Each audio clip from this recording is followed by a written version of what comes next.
Assalamualaikum warahmatullahi wabarakatuh. Ini melanjutkan saja dari Pak Sabeki. Saya selaku PH di sini ditemani juga rekan Joni, Pak Ahmad Joni. Kemudian beberapa tim saya yang telah berkecimpung selama 1 tahun, di awal Maret kalau nggak salah kita maju di sini. Perlu saya sampaikan bahwa persoalan kami ini kompleks itu terkait eskatol tersebut. Karena saking kompleksnya, saya mempelajarinya dari risalah pengolahan data. Risalah pengolahan data itu sebenarnya persoalan ini sudah clear, ada rekomendasi-rekomendasinya yang yang diinstruksikan untuk dilaksanakan. Tapi sampai saat ini tidak pernah dilaksanakan, sehingga perkara itu bergulir terus. Akhirnya SK Lender Form itu banyak diklaim oleh pihak di luar. Kemudian ya makanya kemarin dapat informasi dari pemerintah bahwa eskatol itu ada yang mengklaim 3 kelompok katanya. Tapi kalau untuk saat ini di Desa Tarikan itu hanyalah 1 kelompok itu. Dan kami membuat kelompok tersebut itu bukan nggak ada pijakannya. Kami berpijak ke PP 224 kalau nggak salah tentang objek lender form. Apabila yang bersangkutan tidak dapat melanjutkan atau mengurus dan yang bersangkutan tidak lagi berdomisili di daerah tersebut dapat digantikan, itu dulu. Jadi karena ada peluang di situ ya dibentuk kembali. Setelah dibentuk, karena ada rekom-rekom dari risalah pengolahan data tersebut, ada aspek pidana, ada aspek perdata dan aspek tun ya. Jadi kalau di porsi saya itu kita mengajukan gugatan di pengadilan negeri. Itu yang kita ajukan baru 1 SK 358. SK 358 itu kita ajukan. SK 13 belum ada kita lakukan apa-apa. Terus kita kemarin sempat diundang bicara head to head sama Herlina atau pemerintah. Pada dasarnya skema yang diterapkan itu betul, tapi perlu diketahui kita sudah menilai dari skema tersebut bisa dilakukan, tapi posisinya di SK 13. Kalau di 358 itu perorangan. Kalau di SK 13 itu ada izin, 2 izin lokasi yang diberikan pemerintah Kabupaten Muaro Jambi. Itu kita sudah lihat petanya. Kebetulan waktu pas sidang perkara 26 itu ditampilkan di situ, terekam izin lokasinya PT Saroha Mitra Abadi dan PT Epil. Nah, di situ tumpang tindih persoalan di SK 13. Kalau yang sudah diberikan izin diskemakan porsi 20% mengacu dengan peraturan perkebunan sih boleh-boleh saja, tidak masalah. Nah, bagaimana di SK 358 yang dia tidak perusahaan tapi perorangan? Nah, itu skemanya mungkin bisa ditindaklanjuti, ini sebagai masukan saja. Terus kami selama ini bukan menutup diri untuk mediasi dengan pihak-pihak pemerintah ataupun pihak yang bersengketa pada saat ini. Selalu kami ajukan upaya yang terbaik dari yang terbaik.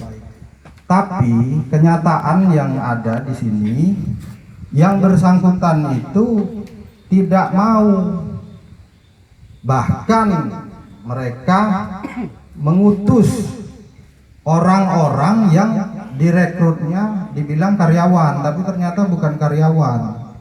Disewanya, ada perjanjian kerjanya tuh dengan yang bersangkutan. Disewanya yang ini kelompoknya Yosef Yordanus, yang di sana kelompoknya Yokubus. Jadi ada total semua orang yang dipersenjatain lengkap itu datang dan bercokol di sini.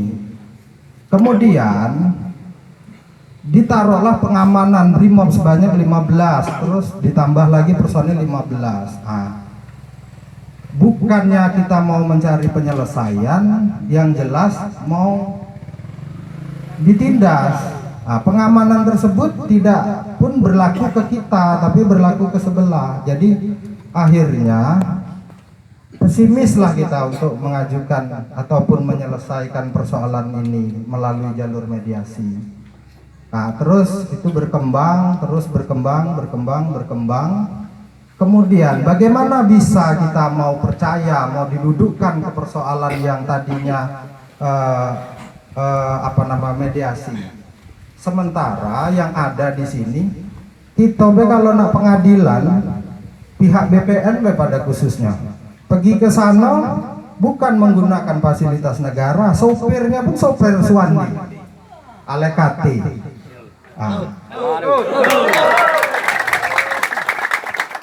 Sopirnya sopir Alekati. Apa kepentingannya? Sementara yang digugat Kementerian ATR BPN Pusat sama ATR BPN Kabupaten. Di situ aja membuat kami lebih tidak percaya lagi jadinya.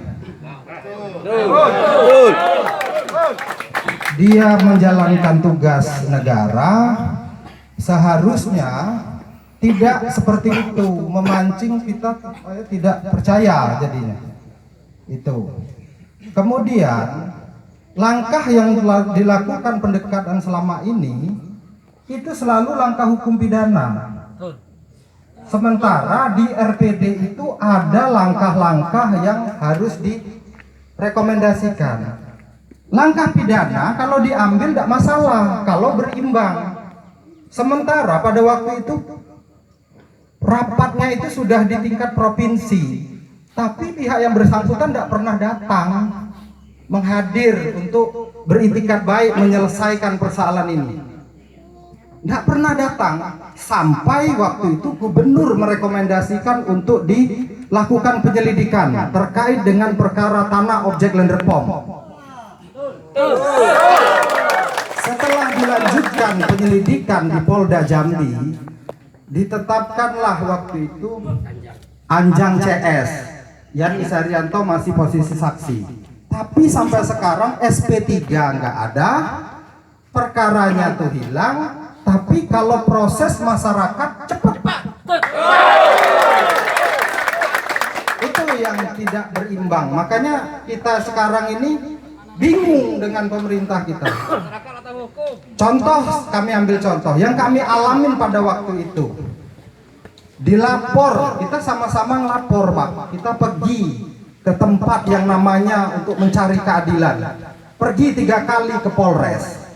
Tahu-taunya di sana datang Anthony Alexander. Kita dipending dulu. Dia dulu disambut, akhirnya bagaimana nih persoalan ini mau dikatakan selesai? Selalu begitu. Jadi kami mau ngelapor ditolak, sehingga kami sepakat gimana ini. Sementara tiang terakhirnya itu di pihak kepolisian. Akhirnya kita rekomendasikan ke Mabes Polri.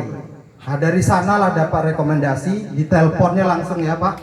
Bapak silakan ke Polres buat pengaduan. Nanti kalau tidak diterima, telepon saya. Baru itu dibuat laporan. Saya minta STPL Pak, tapi ternyata cuma pengaduan.